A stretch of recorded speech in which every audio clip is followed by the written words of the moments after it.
ये है इंडिया की one of the most popular car Fortuner.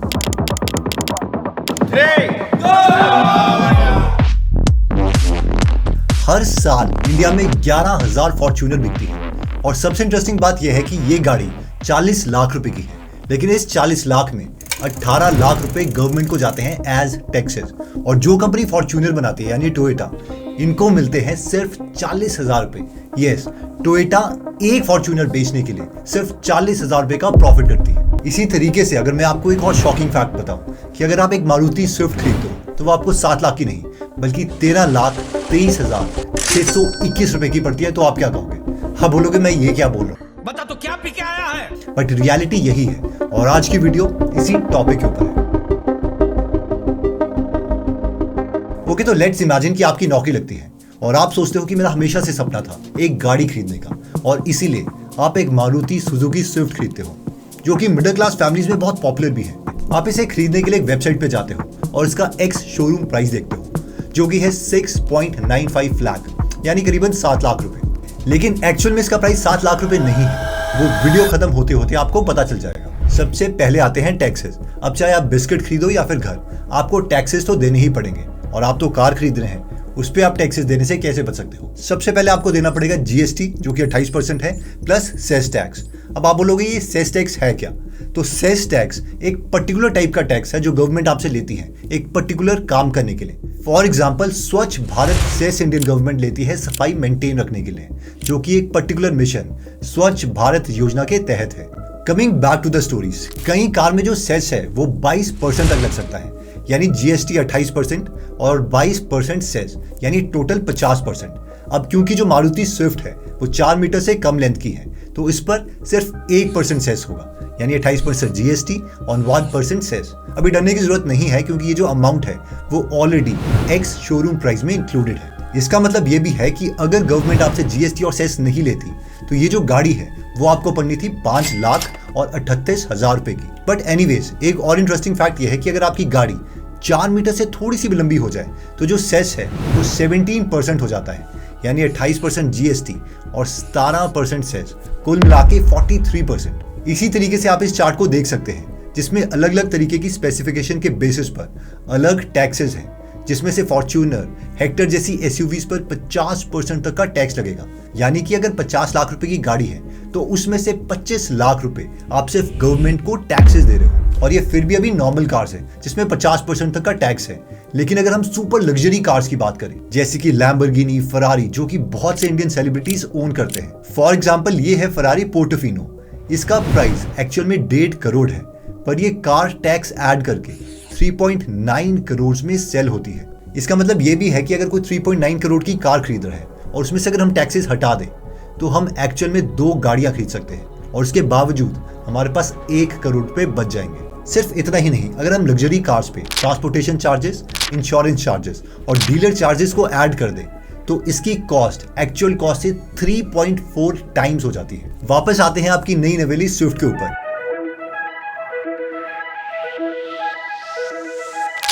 अब जो सारे टैक्सेस की अब तक हमने बात करी है वो तो आपने शोरूम में ऑलरेडी पे कर दिए है, लेकिन अब आपको उस पर चाहिए नंबर प्लेट, और इसके लिए आप उसकी रजिस्ट्रेशन करवाएंगे और जाएंगे आरटीओ के ऑफिस, और इसीलिए उनको भी आपको देना पड़ेगा टैक्स, जो कि अलग अलग स्टेट्स में अलग अलग है। लेट्स से कि आप दिल्ली के रहने वाले हैं तो वहां पर जो आरटीओ का टैक्स है वो है 7%, यानी कि जो आपकी स्विफ्ट गाड़ी है उस पर जो आपको टैक्स पड़ेगा वो पड़ेगा 48,650 रुपए। और अब आपकी स्विफ्ट गाड़ी की टोटल कॉस्ट हो चुकी है 7,43,650 रुपए। नेक्स्ट इंपॉर्टेंट खर्चा आता है इंश्योरेंस, जो कि मोटर व्हीकल एक्ट के अकॉर्डिंग इंडिया में मैंडेटरी है। इंश्योरेंस अलग अलग कंपनीज प्रोवाइड करती है और साथ में हर कार की इंश्योरेंस प्रीमियम अलग होता है। छोटी कार के जो इंश्योरेंस है वो कम होते हैं, लेकिन एसयूवी या कोई लग्जरी कार्स के उनके जो प्रीमियम्स हैं वो बहुत ज्यादा होते हैं। हमारे टीम मेंबर रितेश ने इसी साल स्विफ्ट खरीदी और उन्हें इसका इंश्योरेंस प्राइस देना पड़ा 32,500 रुपए, जिसमें से अप्रोक्सीमेटली 10 से 12,000 रुपए पहले साल में पे करने पड़ते हैं और उसके बाद 4500 से लेके 6,000 रुपए तक ईयरली। इसके साथ ही पहले साल के बाद आपकी इंश्योरेंस की वैल्यू कम होती रहती है, जिसके पीछे का कारण है डेप्रिसिएशन, जो कि एक हिडन कॉस्ट है। इसका मतलब है कि आपके कार की वैल्यू हर साल कुछ परसेंटेज से कम होती रहती है। एक नए कार की वैल्यू तो पहले साल में मिनिमम 10 से 15% तक गिर जाएगी और 4 से 5 सालों में सीधा 50%। और ये तो एक मिनिमम एजम्पशन है। हम ये मान के चल रहे हैं कि जो आप गाड़ी चला रहे हो उसकी कंडीशन आपने बहुत अच्छी रखी है। अदरवाइज कई तो ऐसी गाड़ियां हैं जो 3 सालों में 60% तक डेप्रिशिएट कर जाती है, यानी 10 लाख की गाड़ी की वैल्यू एक्चुअल में 4 लाख पहुंच जाती है। इतना ही नहीं, जैसे आप अपनी गाड़ी शोरूम से थोड़ा सा भी बाहर लेके जाते हैं तो उसकी वैल्यू उसी वक्त 10% डेप्रिशिएट कर जाती है। ये नंबर्स बहुत ही सरप्राइजिंग है और इसे मैं हिडन कॉस्ट इसीलिए बोल रहा हूँ क्योंकि मैक्सिमम मिडिल क्लास लोगों को इसके बारे में पता ही नहीं होता, और वो तब पता चलता है जब वो अपनी गाड़ी बेचने जाते हैं और सामने वाला बोलता है भाई साहब 3 साल हो गए और आपकी गाड़ी की वैल्यू तो 60% कम हो चुकी है, इसकी हालत तो देखो। अब हमने जो कार का एग्जाम्पल लिया है उसमें तो हमने ये माना है कि आपने जो अपनी कार है वो कैश में खरीदी है, लेकिन रियलिटी ये है कि हर 5 में से 3 लोग जो कार है वो लोन पे लेते हैं। और ये मैं नहीं कह रहा, ये डेटा कह रहा है। और लोन लेने के लिए बहुत से स्टेप्स इन्वॉल्व होते हैं, जिसमें सबसे पहले तो आपको कुछ percentage of car price down payment करनी पड़ती है। जनरली जो कार का 20% है वो हमें एज ए डाउन पेमेंट करना पड़ता है। तो इसका मतलब ये हुआ कि अगर आप 7 लाख रुपए की गाड़ी खरीद रहे हो तो उसका 20% हो गया 1.4 लाख, यानी 1.4 लाख रुपीज आपको डाउन पेमेंट करनी पड़ेगी अगर आपको कार लोन पे चाहिए। इसके बाद की वैल्यू यानी जो कि 5.6 लाख रुपए बचे, उसके लिए आप लोन ले सकते हो। और जो लोन पर इंटरेस्ट है वो आजकल 9% चल रहा है। उस हिसाब से अगर हम 5 साल का लोन लेते हैं तो जो हमारी मंथली EMI है वो पड़ेगी 11,625 रुपए, और जो ओवरऑल इंटरेस्ट हमें इन 5 सालों में देना पड़ेगा वो होगा 1,37,481 रुपए। इसका मतलब है कि आपको 1,37,000 रुपए एक्स्ट्रा पे करने पड़ेंगे, जिसका मतलब है कि गाड़ी की आपकी ओवरऑल जो कॉस्ट है वो पड़ गई है 9,12,131 रुपए। सिर्फ इतना ही नहीं, देखिए अगर हम कोई और लोन भी लेते हैं जैसे कि एजुकेशन लोन या फिर होम लोन, तो उसमें हमें सेक्शन 80C के अंडर टैक्स बेनिफिट्स मिलते हैं, लेकिन कार लोन के केस में नो टैक्स बेनिफिट्स। साथ ही इस ट्वीट के अकॉर्डिंग मोस्टली लोग बड़ी गाड़ियां तो सिर्फ शो ऑफ के लिए ले रहे हैं, और वो भी लोन पर। और इस शो ऑफ की वजह से जो 20% कार लोन्स हैं वो डिफॉल्ट हो जाते हैं। मतलब कि जो 20% लोग हैं वो अपनी EMI पॉज कर देते हैं, जिसकी वजह से जो प्रिंसिपल अमाउंट है उस पे इन्हें इंटरेस्ट पे इंटरेस्ट लगता रहता है, और जिसकी वजह से ये स्पेसिफिकली 20% लोग उस लोन ट्रैप में फंस जाते हैं। और अभी तक तो हमने सिर्फ कार खरीदने के प्रोसेस को समझा है, अब इस कार के ऊपर जो खर्चे लगने वाले हैं अब उसको समझते हैं। सबसे पहले और सबसे कॉमन खर्चा आता है फ्यूल। देखिए लास्ट 7 सालों में जो फ्यूल का प्राइस है वो स्काई रॉकेट हो चुके हैं और ये ट्रेंड ऊपर ही जाता जाए। अगर हम इस डेटा को देखें तो 2016 में पेट्रोल के प्राइसेस 62 से 66 रुपए के रेंज में थे, और आज 2023 में ये प्राइस 96 से 106 रुपए हो चुका है। अब एक सर्वे की रिपोर्ट के अकॉर्डिंग पता चला है कि जो एवरेज इंडियन है वो हर रोज 35 किलोमीटर ट्रैवल करता है। अब अगर आपकी स्विफ्ट की माइलेज 5 साल के टाइम पीरियड पर 15 किलोमीटर पर लीटर रहेगी, जो कि रियलिस्टिक है, तो आपका मंथली एक्सपेंस हो जाएगा 6,780 रुपए, जो कि साल का बनता है 82,000 रुपए। लेट सपोज आप इस कार को 5 साल के लिए यूज करते हो तो आपकी टोटल कॉस्ट हो जाएगी 4.1 लाख रुपीज, और अब आपकी जो कॉस्ट ऑफ ओनरशिप है इन 5 सालों के लिए वो हो चुकी है 13,23,631 रुपए। अभी तक जो मैंने आपको प्राइस बताया है उसमें ये assumption की गई है कि जो फ्यूल कॉस्ट है वो अगले 5 सालों के लिए कांस्टेंट है, विच इज नॉट ट्रू। और इसीलिए ये जो प्राइस है ये मिनिमम है, जो एक्चुअल कॉस्ट है उससे भी ज्यादा होगी। सो अगर आप लेट से कि 2019 में जब पेट्रोल प्राइस 72 रुपए था तब आपकी मंथली कॉस्ट 72 इंटू 1,000 वो 72,000 रुपए आ रही थी। अब अगर आपको सेम डिस्टेंस ट्रेवल करना है तो हम मुंबई की पेट्रोल की कॉस्ट लेते हैं जो कि है 120 रुपए पर लीटर, और अब आपकी मंथली कॉस्ट बन जाएगी 1,20,000 रुपए। ओवरऑल फ्यूल कॉस्ट इतना ज्यादा होने के कारण जो टैक्सेस है वो भी कुछ लास्ट सालों में 459% से इंक्रीज हुए हैं। आप जितना अमाउंट भी पेट्रोल के लिए पे करते हो उसमें से 50% से ज्यादा अमाउंट गवर्नमेंट को एज अ टैक्स जाता है। Taxes and duties account for more than 50% of the retail price of gasoline in the country. अब चाहे पेट्रोल का प्राइस कुछ भी हो जाए, जो लोग हैं वो गाड़ियां तो खरीदेंगे ही, और ये नंबर फ्यूचर में बढ़ता रहेगा। अब अगर हम गाड़ी को रेगुलरली यूज करते हैं तो नॉर्मल रिपेयर और मेंटेनेंस की जरूरत तो पड़ेगी ही। अगर आपकी कार की 5 साल की सर्विस और मेंटेनेंस कॉस्ट देखी जाए तो ये ऑलमोस्ट 27,000 रुपए आती है, यानी अब आपकी टोटल कॉस्ट बन गई 13,50,631 रुपए। ये तो वो कॉस्ट होगी है जो हम मेजर कर सकते हैं, बट ऐसी चीजें भी हैं जिसको हम क्वांटिफाई नहीं कर सकते, और साथ में ही हम सब इसे इग्नोर कर देते हैं, जैसे कि टाइम की वैल्यू। लास्ट 5 सालों में बैंगलोर में ह्यूमन पॉपुलेशन से ज्यादा जो गाड़ियों की पॉपुलेशन है वो इंक्रीज हुई है, और ये मैं नहीं खुद CM साहब कह रहे हैं। इस बढ़ते नंबर की वजह से लोग घंटों ट्रैफिक जाम में फंसे रहते हैं, और रीसेंट इंसिडेंट में लोग अपने डिनर के लिए पिज्जा तक ट्रैफिक जाम में फंसे हुए ऑर्डर कर रहे थे। कुछ इसी तरीके से शिमला में सिर्फ 1000 गाड़ियों के लिए पार्किंग स्पेस अवेलेबल है, पर वहां पर 80,000 गाड़ियां हैं, जिसकी वजह से कार लेने से पहले जिन लोगों के पास पार्किंग स्पेस नहीं है उन्हें पार्किंग स्पेस खरीदना पड़ता है, जिसमें एडिशनल 1 से 2 लाख रुपए तक की कॉस्ट आ सकती है। अब तक आपने ये तो देख लिया है कि कैसे 7 लाख की कार की रियल कॉस्ट आपको 13.5 लाख रुपए की पड़ रही है, लेकिन एक चीज तो मिस हो गई और वो है अपॉर्चुनिटी कॉस्ट। यहीं से हम आपके लिए सोल्यूशन फाइंड करेंगे ताकि जो आपकी वेल्थ है वो डिस्ट्रॉय ना हो। अब अगर कार खरीदने के बजाय ये पैसे हमने एफडी में इन्वेस्ट किए होते तो, और यही पैसे अगर तू एफडी में डाले, मैं पागल हो गया यार तुम लोग। जैसे कि यहाँ आप देख सकते हैं कि टाटा मोटर्स के शेयर्स की वैल्यू लास्ट 5 सालों में 168 रुपीज से लेकर 667 रुपीज तक पहुंच चुकी है, मतलब कि 4 गुना ग्रोथ। सपोज कीजिए कि आप 7 लाख रुपए को इस कंपनी में इन्वेस्ट कर देते तो वो आज 28 लाख रुपए हो जाते। इसी तरीके से आप अपने पैसों को सही जगह अगर इन्वेस्ट करते तो वो आपको बेटर रिटर्न्स देते, ना कि ऐसी इन्वेस्टमेंट करें जिसमें आपके पैसे और ज्यादा जाते रहे। सोल्यूशन नंबर 2 है कि अगर आपकी सिटी में पब्लिक ट्रांसपोर्ट अच्छी है, यानी बसेस, मेट्रोज ये सब इजीली अवेलेबल है, तो आपके लिए ये कार खरीदने से बेटर ऑप्शन होगा। ज्यादातर सिटीज में पब्लिक ट्रांसपोर्ट बहुत ही सस्ते होते हैं। फॉर एग्जाम्पल वडोदरा में मंजरपुर एक एरिया है और वहां से 10 किलोमीटर दूर सेवसी एरिया है, उसके लिए सिर्फ 20 रुपए लगते हैं सिटी बस में। वहीं अगर आप अपनी कार लेके जाएं तो आपको 70 से 80 रुपए लग जाएंगे, यानी 4 गुना ज्यादा प्राइस।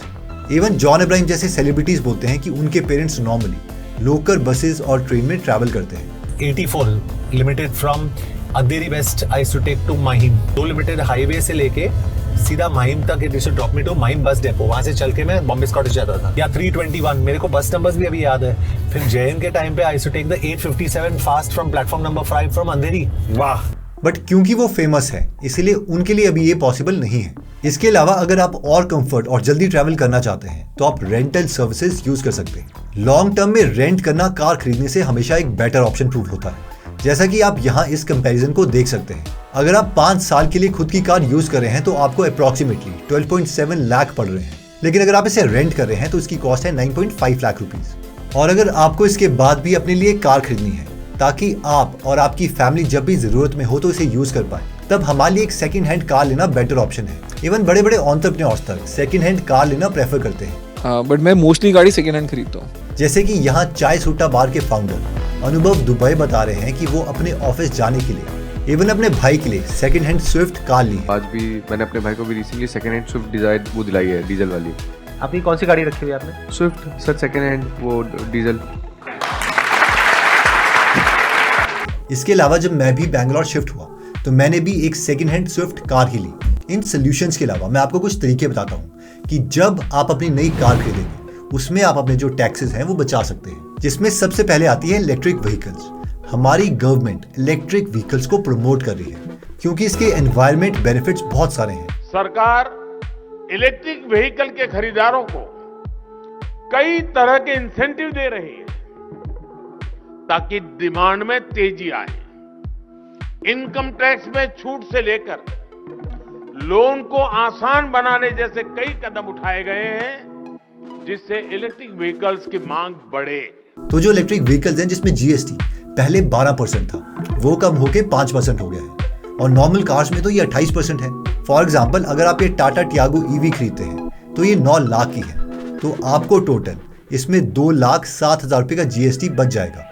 इसी तरीके से ईवी खरीदने पर हम दूसरे मॉनेटरी बेनिफिट्स अवेल कर सकते हैं। फॉर एग्जांपल जो मिनिस्ट्री ऑफ रोड ट्रांसपोर्ट और हाईवेज है उन्होंने व्हीकल रजिस्ट्रेशन फीस ईवी के केस में माफ की हुई है। सिर्फ ये नहीं, जो तमिलनाडु गवर्नमेंट है उन्होंने 100% मोटर व्हीकल रजिस्ट्रेशन फीस को माफ किया है अगर आप जो अपनी ईवी है वो तमिलनाडु में रजिस्टर करवाते हो। और फाइनली अगर आपका बिजनेस इन 3 कैटेगरीज में फॉल होता है। 1 यानी अगर आप रेंटल सर्विस देते हो जैसे कि कैब्स एक्सेट्रा। 2 अगर आपके पास ड्राइविंग स्कूल है और आपके पास बेशक एक ही कार हो। या फिर 3 अगर आप गुड्स का ट्रांसपोर्ट करते हो अपने या दूसरे बिजनेसेस के लिए, तो आप सेक्शन 17(5) ऑफ CGST एक्ट के अंडर लीगली टैक्स बचा सकते हो। इसको समझने के लिए हम फिर से स्विफ्ट का एग्जांपल लेते हैं।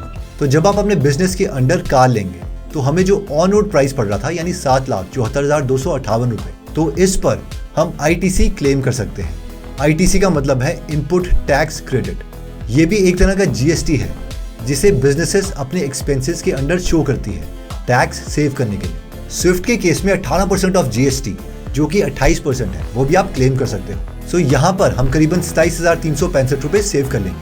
इसके बाद आता है TCS यानी टैक्स कलेक्टेड एट सोर्स, जो कि कार का एक्स शोरूम प्राइस का 1% होता है।